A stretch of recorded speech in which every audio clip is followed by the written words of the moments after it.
Hello viewers, welcome to Super Brain. Fourth sum பார்க்கலாம். If a, b are real, then show that the roots of the equation are real and unequal அப்படின்னு prove பண்ண சொல்லியிருக்காங்க. அதாவது nature of the root வந்து real and அன்ஈக்குவல்னு சொல்லி prove பண்ணணுமா.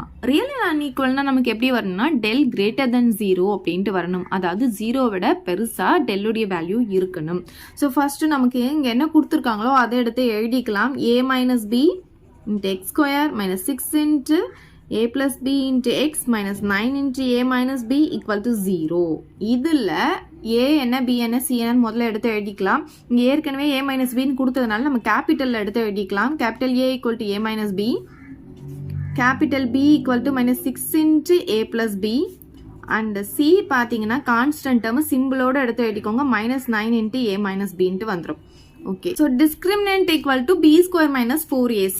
இதுதான் வந்து நேச்சர் ஆஃப் த ரூட் வந்து டெஸ்ட் பண்ணுறதுக்கான ஃபார்முலா. ஸோ இதில் நம்ம இப்போ சப்ஸ்டிடியூட் பண்ண போகிறோம். இப்போ டெல் ஈக்குவல் டு பியோடைய வேல்யூ என்னன்னு பார்த்தீங்கன்னா -6 இன்ட்டு ஏ பிளஸ் பி, அதுக்கு ஹோல் ஸ்கொயர் போடணும். மொத்தமாக சேர்த்து தான் நீங்கள் ஸ்கொயர் போடணும். -4 இன்ட்டு ஏவுடைய வேல்யூ ஏ மைனஸ் பி, சியோடைய வேல்யூ -9 இன்ட்டு ஏ மைனஸ் பி.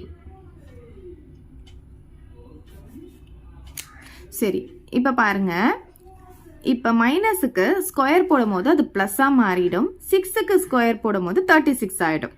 இப்போ A plus B the whole square இருக்கும். அதை அப்படியே வச்சுக்கோங்க. அடுத்த ஸ்டெப்பில் எக்ஸ்பிளைன் பண்ணிக்கலாம்.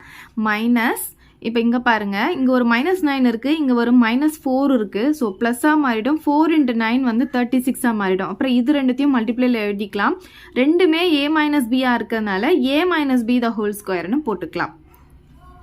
இப்போ பாருங்கள், இதுலேயும் 36 இருக்குது, இதுலேயும் 36 இருக்குது. ஸோ நான் 36 காமனாக வெளியே எடுத்துடுறேன். இப்போ A plus B the whole square ஃபார்முலாவில் இதை எக்ஸ்பிளைன் பண்ண போகிறேன். அப்போ A square plus 2ab plus B ஸ்கொயர்னு வந்துடும். இப்போ இதை வந்து A minus B the whole square ஃபார்முலாவில் எக்ஸ்பிளைன் பண்ண போகிறேன். அப்போ A square minus 2ab plus B square அப்படின்ட்டு வந்துடும். நான் ரெண்டுத்துலேயும் காமனாக 36 எடுத்துட்டேன். இப்போ இதில் ஏதாவது கேன்சல் பண்ண முடியுமா பாருங்கள். இந்த ப்ளஸ் 2abயும் மைனஸ் 2abயும் நமக்கு கேன்சல் ஆகிடும். அப்போ 36 அப்படியே இருக்கும். இங்கே பாருங்கள், இங்கே ஒரு ஏ ஸ்கொயர் இருக்குது, இங்கே ஒரு ஏ ஸ்கொயர் இருக்குது. அப்போ என்ன ஆகும்? 2a ஸ்கொயர்னு வந்துடும். இங்கே பாருங்கள், இங்கே ஒரு பி ஸ்கொயர் இருக்குது, இங்கே ஒரு பி ஸ்கொயர் இருக்குது. அப்போ என்ன ஆகும்? 2b ஸ்கொயர்னு வந்துடும். இப்போ இது ரெண்டுத்துல இருந்தும் எதை காமனாக வெளியே எடுக்க முடியும்? 2வை காமனாக வெளியே எடுத்துடலாம் இல்லையா? அப்போ 36 into 2ன்னு வந்துடும். இங்கே ப்ராக்கெட்டில் ஏ ஸ்கொயரும் பி ஸ்கொயர் மட்டும் இருக்கும். ஏன்னா 2 நம்ம வெளியே எடுத்துரும், இப்போ ஏ ஸ்கொயர் மட்டும் இருக்கும். இங்கேயும் 2 வெளியே எடுத்துரும், இப்போ பி ஸ்கொயர் மட்டும் இருக்கும். இப்போ இது ரெண்டுத்தையும் மல்டிப்ளை பண்ணும்போது 72 இன்ட்டு ஏ ஸ்கொயர் ப்ளஸ் பி ஸ்கொயர் அப்படின்ட்டு கிடைக்குது. இதுதான் நமக்கு டெல்லுடைய வேல்யூ. நம்ம என்ன ப்ரூவ் பண்ணால் ரூட்ஸ் வந்து ரியல் அண்ட் அன்ஈக்குவல்னு ப்ரூவ் பண்ணோம். அப்போ டெல்லுடைய வேல்யூ வந்து கிரேட்டர் தென் 0வாக வரணும். அதாவது 0 விட பெருசாக இருக்கணும், பாசிட்டிவ் வேல்யூவாக இருக்கணும்ன்ட்டு நம்ம ப்ரூவ் பண்ணணும். இப்போ பார்த்தீங்கன்னா நமக்கு கண்டிஷனில் இங்கே என்ன கொடுத்தாங்கன்னா, if A B are real number அப்படின்னு கொடுத்துருக்காங்க. இப்போ ஏவும் பியும் ரியல் நம்பராக இருக்குது அப்படின்னு சொல்லும்போது இதுக்கு நம்ம நெகட்டிவ் நம்பர் போட்டாலும் சரி, பாசிட்டிவ் நம்பர் போட்டாலும் சரி, ஸ்கொயர் நம்பராக இருக்கும்போது அது பாசிட்டிவாக தான் நமக்கு வரும். இப்போ இன்கேஸ் இப்போ இங்கே -1 ஏக்கு பதிலாக போடுறீங்கன்னா அதை ஸ்கொயர் பண்ணும்போது அது +1 தான் கிடைக்கும். ஸோ நீங்கள் மைனஸ் வேல்யூ ரெண்டுத்துக்குமே நீங்கள் போட்டாலும் அது ப்ளஸ் வேல்யூவாக தான் கிடைக்கும். ஸோ பாசிட்டிவ் நம்பராக தான் கிடைக்கும். ஸோ பாசிட்டிவ் நம்பர் போட்டாலும் நமக்கு பாசிட்டிவ் நம்பர் தான் இருக்கும். அது கூட இதை மல்டிப்ளை பண்ணாலும் பாசிட்டிவ் தான் கிடைக்க போகுது. பட் நீங்கள் 0 போடுறீங்கன்னு வச்சுக்கோங்களேன். இப்போ இதுக்கு 0, இப்போ ஏக்கு நீங்கள் 0 போடுறீங்க, இப்போ பிக்கு வேறு நம்பர் போட்டாலும் நமக்கு என்ன ஆகும்? 0 ப்ளஸ் வேறு நம்பர் வரும்போது நமக்கு பாசிட்டிவ் தான் கிடைக்கும். இன்கேஸ் இது ரெண்டுமே 0வாக இருந்துச்சுன்னா அப்போ இது கூட மல்டிப்ளை பண்ணும்போது 0 ஆகிடும். ஆனால் இது ரெண்டுமே 0 வர சான்ஸ் இல்லை. ஏன்னா நமக்கு இங்கே கொடுத்துருக்கிறது ஒரு குவாட்ரேட்டிக் ஈக்குவேஷன்.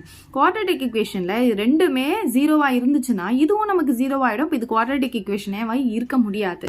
ஸோ அது குவாட்ரேட்டிக் ஈக்குவேஷனாக இருந்தால் தான் இந்த நேச்சர் ஆஃப் த ரூட்ஸ் வந்து நம்ம பார்க்க முடியும். அதனால இது ரெண்டுமே 0 இருக்க சான்ஸ் கிடையாது.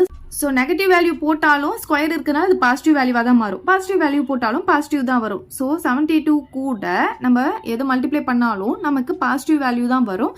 அப்போ டெல்லுடைய வேல்யூ நமக்கு எப்படி கிடைக்குதுன்னா கிரேட்டர் தென் 0 அப்படின்ட்டு கிடைக்குது. இந்த இடத்துல ஏ பி ஆர் ரியல் அப்படின்னு எழுதிக்கோங்க. இது வந்து நமக்கு அவங்க கொஸ்டின்ல கொடுத்தது. ஸோ ரியல் நம்பர் அப்படின்றதுனால நம்ம இது இங்கே எழுதிக்கிறோம். இப்போ நம்ம என்ன ப்ரூவ் பண்ணிட்டோம்னா therefore the roots are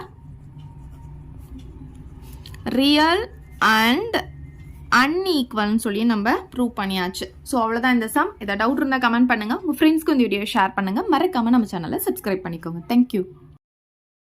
இந்த வீடியோ உங்களுக்கு பிடிச்சா லைக் பண்ணுங்க, ஷேர் பண்ணுங்க. இது வரைக்கும் நம்ம சேனலை சப்ஸ்கிரைப் பண்ணாதவங்க சப்ஸ்கிரைப் பண்ணிடுங்க.